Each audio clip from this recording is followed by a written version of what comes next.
नमस्कार दोस्तों, स्वागत है आपका मेरे चैनल रिव्यूज विद प्रिया में। मैं प्रिया आपका बहुत बहुत स्वागत करती हूँ मेरे चैनल पर।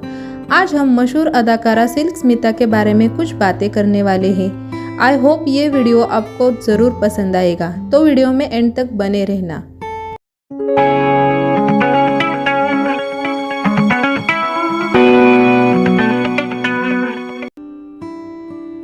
सिल्क स्मिता की ट्रैजिक लाइफ के पीछे की सच्चाई। भारतीय सिनेमा ने ऐसा दौर भी देखा है जब तमाम हिंदी फिल्में सिर्फ इसके कॉमेडियंस मसलन महमूद या जॉनी वॉकर का नाम सुनकर वितरकों के बीच बिक जाया करती थीं। वही दक्षिण भारत में एक अभिनेत्री ऐसी रही जिसने अकेले अपने बूते न जाने कितनी फिल्मों की नैया पार लगा दी। नाम था विजय लक्ष्मी।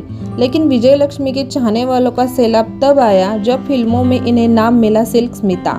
2 दिसंबर 1960 में जन्मी सिल्क ने मात्र 17 साल के अपने फिल्मी करियर में 450 से ज़्यादा फिल्मों में काम करके तहलका मचा दिया। 23 सितंबर 1996 में अपने घर में वह पंखे से लटकी हुई पाई गई। सिल्क की जिंदगी पर वैसे तो 3 फिल्में बन चुकी हैं, लेकिन इनमें जो कहानियां आपको देखने को नहीं मिली वे हम सुनाएंगे। सिल्क का जन्म एक गरीब तेलुगु परिवार में हुआ था। उनकी माँ और पिता काम करके किसी तरह अपना और अपने बच्चों का भरण पोषण करते थे। थोड़ी बड़ी होने पर एक सरकारी स्कूल में सिल्क का दाखिला करवाया गया ताकि वह पढ़ लिख कर कुछ किताबी ज्ञान और दुनियादारी सीखे। लेकिन 4ठी कक्षा में ही सिल्क को स्कूल छोड़ना पड़ा। सिल्क के माता पिता इतना पैसा अर्जित न कर सके जिससे वह सिल्क को पढ़ा सके। लौटकर सिल्क को घर का चूल्हा चौका ही संभालना पड़ा। उस समय सिल्क मात्र 10 साल की ही थी। सिल्क उम्र में तो छोटी ही थी, लेकिन वह दिखने में बड़ी लगने लगी थी। समय से पहले ही उसका दैहिक विकास इतनी तेजी से हुआ कि खुद उनके माता पिता भी समझ पाए कि उनकी बेटी इतनी बड़ी जल्दी कैसी हो गई। उम्र तो कम ही थी, उसी हिसाब से बुद्धि विवेक भी ज़्यादा नहीं था, क्योंकि सिल्क सिर्फ देह से ही बड़ी हुई थी। सिल्क की बेफिक्री उनके माता पिता के लिए चिंता का विषय थी। वो सिल्क के बारे में सोचने पर मजबूर हो गए। माता पिता को सिल्क एक जवान लड़की लगने लगी थी, तो उन्होंने उनकी शादी करने की ठानी और बहुत ही कम उम्र में सिल्क का ब्याह एक मजदूर से कर दिया गया। इस तरह माता पिता ने अपने सिर से बोझ हल्का किया। जिस घर में सिल्क शादी करके पहुंची वहाँ भी उनके साथ अच्छा व्यवहार नहीं होता था। पति अव्वल दर्जे का शराबी था। शराब पीकर वह सिल्क को पीटता था और उसकी गलतियों की गालियाँ उसके परिवारजन सिल्क को ही सुनाते थे। कभी कभी उनके देवर और ननंद उन्हें पीट भी देते थे। उन्हें समझाने वाला कोई नहीं था, इसीलिए वह अपने घर को संभाल न सकी और सिल्क घर छोड़कर भाग गई और सीधे चेन्नई पहुंच गई। वहां पहुंचकर उन्होंने दक्षिण भारतीय फिल्मों की एक अभिनेत्री के यहाँ नौकरानी का काम करना शुरू किया। सिल्क बचपन से ही फिल्में देखने की बहुत शौकीन थी। उन्हें जब भी फिल्म देखने का मौका मिलता तो वह अपनी दुनिया को छोड़कर उसी फिल्मी दुनिया में ही कहीं खो जाती। इसी अभिनेत्री के घर एक नौकरानी के रूप में काम करने का मौका सिल्क ने इसलिए नहीं छोड़ा क्योंकि उनकी भी इच्छा कुछ ऐसा ही करने की थी।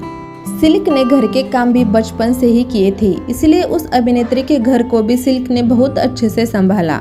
अब सिल्क उस अभिनेत्री के निजी कामों में भी हाथ बटाने लगी थी। यहाँ तक उस अभिनेत्री का मेकअप करके उसे तैयार करने का काम भी सिल्क ने ही करना शुरू कर दिया।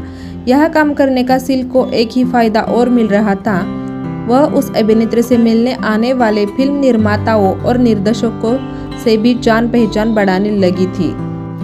एक दिन एक जाने माने फिल्म निर्माता की गाड़ी देखकर सिल्क बहुत प्रभावित हुई और वह दूर से ही खड़े होकर उसे निहारने लगी। इस पर उनकी मालकिन ने तंज कसते हुए कहा कि इस बड़ी गाड़ी को देखकर कहीं उसमें बैठने का सपना तो नहीं देख रही। अपनी मालकिन की यह बात सिल्क को अच्छी नहीं लगी और उन्होंने पलटकर जवाब दिया कि वह एक दिन ऐसी गाड़ी में जरूर बैठेगी और वह गाड़ी खुद उनकी ही होगी। सिल्क ने ये बात इतनी मन पर ले ली। सिल्क ने फिल्मों के लिए ऑडिशन देना शुरू किया। वह किसी एक्टिंग स्कूल तो नहीं गई और न ही उन्होंने कहीं और से अभिनय सीखा। बस ऑडिशन देकर ही चीज़ों को धीरे धीरे सीख रही थी।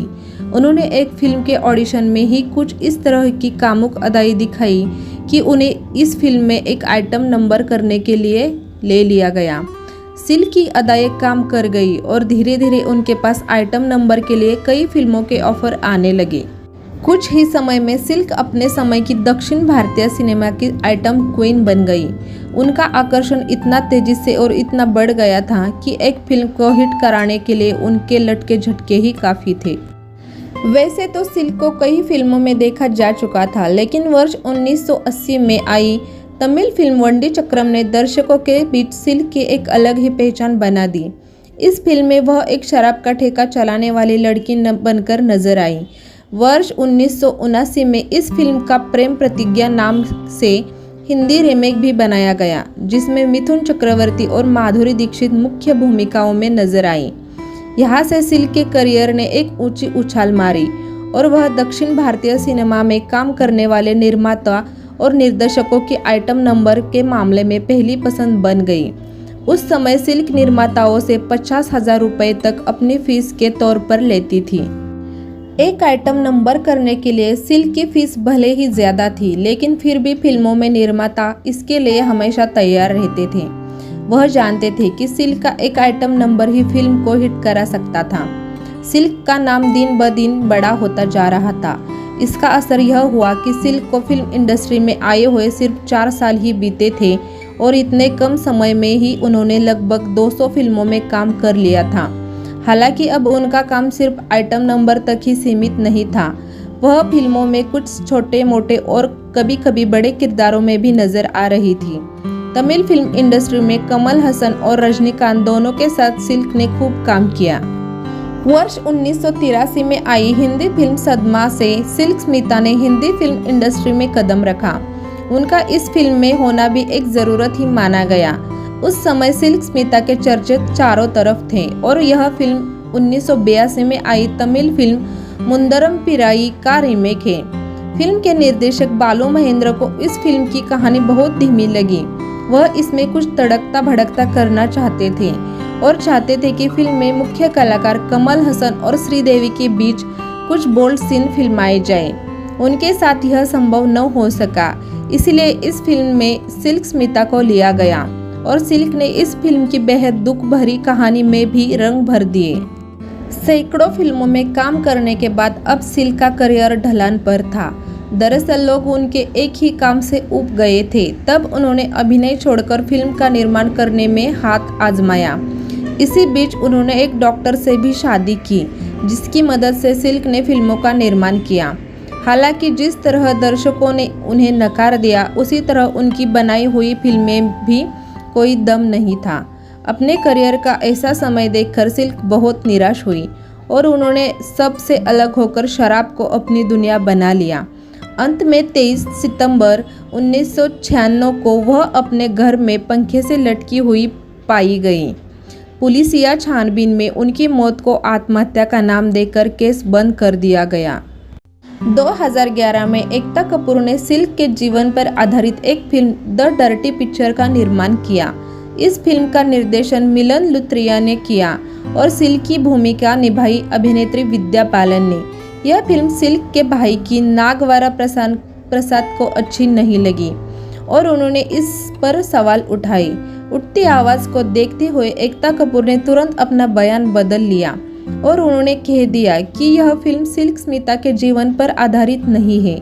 इसके बाद कन्नड़ भाषा में भी डर्टी पिक्चर सिल्क सकत हॉट नाम की एक फिल्म बनाई गई, जिसमें सिल्क का किरदार पाकिस्तानी अभिनेत्री वीना मलिक ने निभाया। सिल्क के जीवन पर ही मलयालम भाषा में भी क्लाइमैक्स नाम की फिल्म बन चुकी है। इस फिल्म में सिल्क के रूप में सना खान नजर आई। दोस्तों, आज की वीडियो में बस इतना ही। आज का वीडियो आपको कैसा लगा हमें कमेंट में ज़रूर बताना और वीडियो अच्छा लगा तो वीडियो को लाइक और चैनल को सब्सक्राइब ज़रूर कर देना। थैंक यू एंड धन्यवाद।